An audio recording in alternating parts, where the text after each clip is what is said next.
And now, back to Your Retirement Matters with Arlene Brown. Welcome back to Your Retirement Matters. This is Wade Brown, and I'm here with my better half and your host, Arlene Brown. Before we get started, let me remind you that Arlene is giving away a free publication. It's called Growth Without Risk, and it can be yours if you give us a call at 678-741-5334. That's 678-741-5334.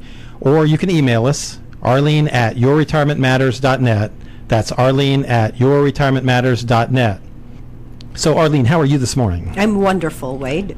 Good. Well, last week we had listener questions. We had a lot of good questions, and people heard them, and as a result, even more listeners sent in questions. So are you willing to answer a few more? Absolutely. All right. Well, great. Well, the first one comes from Brenda in Norcross. Brenda says, Arlene, I'm 55 and worried about the future. I want to make sure I won't lose all of my assets if I get sick or have to go to a nursing home. But long-term care insurance is too expensive. Is there any alternative? Brenda from Norcross, I don't blame you, because a long-term care insurance can be very expensive. And not only that, I don't really know your situation in your health, but with long-term care insurance, you also are buying it with good health. Now, having said that, the question really is, are you pretty confident you could handle the cost of long-term care on your own if you needed it? Because assisted living facilities in some parts of the country charges about $50,000 a year or more. A nursing homes can cost well over $100,000 a year. So, if not, can you afford to pay the premiums now and for years to come for coverage you may never need? That's one question that you need to answer yourself. And there are alternatives out there, Brenda. There are strategies available that will allow you to take advantage of long-term care benefits when you need it. And if you don't need it, your funds are totally intact and you can leave the money as a loving legacy, or you can transition the money to your beneficiary, so you don't lose anything. So yes, there are alternatives out there. So what I suggest is you sit down with a financial advisor who is going to look over your total financial picture instead of just addressing your long-term care concerns. Because your long-term care concerns, if it's addressed, how about other concerns? So you are better off really sitting down with a financial advisor. Okay, great answer. And next up, we have a question from Raul. He's in Alpharetta. Raul wants to know if you think municipal bonds are a good investment. Raul, municipal bonds usually are good investments because they are safe. Because remember, they're issued to, especially if they are issued to fund public projects such as roads and public buildings. So historically, they have seen as one of the safest places to invest. That is why 80% of municipal bond holders are individuals and mutual fund investors. But the sense of safety and the belief that bonds don't go bad is not entirely true. Now, it's true, though, that bonds are less volatile than stocks, but you can lose money just as quickly as stocks do. All right, so you can also lose money in municipal bonds, because remember, especially right now, the threat of inflation is there because of federal deficit at all-time high. So the likelihood of the Feds going to crank up the amount of money in circulation.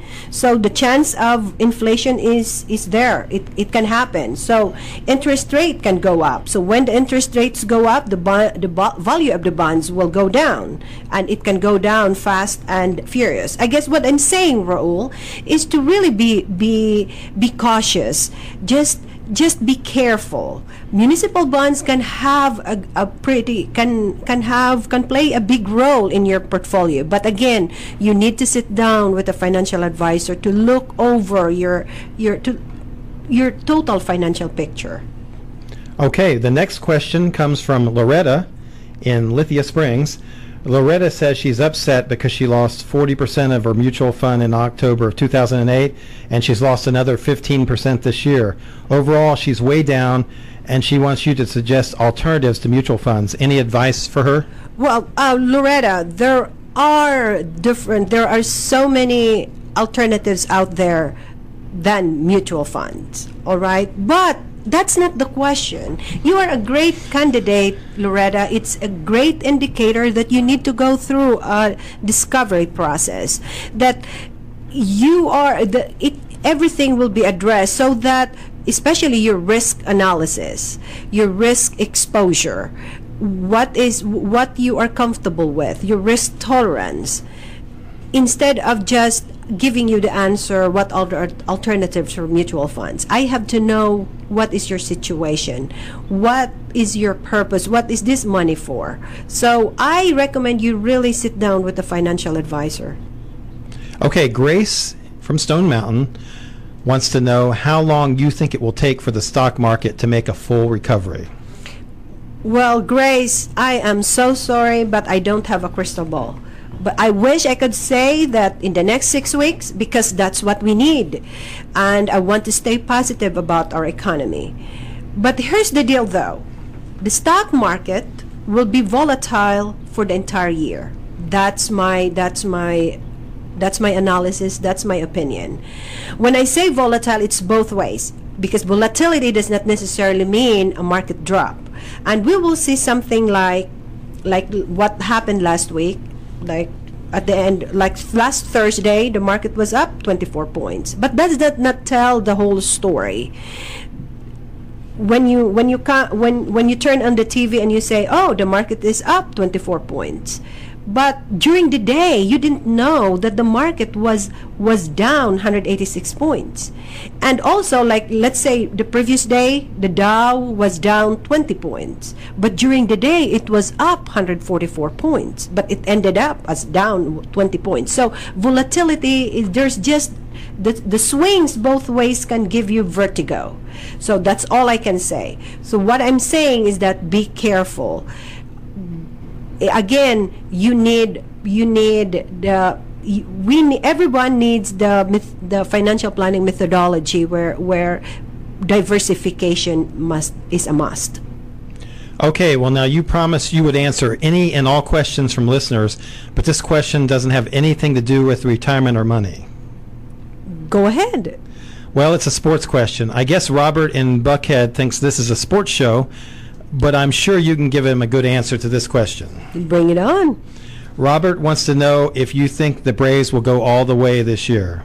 What do you think? Well, that's easy. We're all Braves fans. So, yes, I think remember, they have strong pitching, including what might be the best bullpen in baseball, and with Jason Hayward and a strong offensive lineup, and with this being Bobby Cox's final year, yes, I do believe that this will probably be the year for the Braves. So go Braves. I can go with you on that. Go Braves. I can't wait to see them on July 4th when we're going out to a game. Well, anyway, we're out of time. Want to remind you once again that Arlene does have a free publication available, Growth Without Risk, and if you'd like to receive it, please call our office at 678-741-5334. That's 678-741-5334, or email us at arlene@yourretirementmatters.net. And we're always available on the website, yourretirementmatters.net. Arlene, is there anything else you'd like to say to your listeners? Ladies and gentlemen, until next time, may God hold you in the hollow of his hand. Thank you very much. You've been listening to Your Retirement Matters with Arlene Brown. If you're retired or planning for retirement, tune in each Saturday and Sunday morning at 9:30 for important investment advice. Your Retirement Matters with Arlene Brown, only on News Talk 1160, the talk of the town.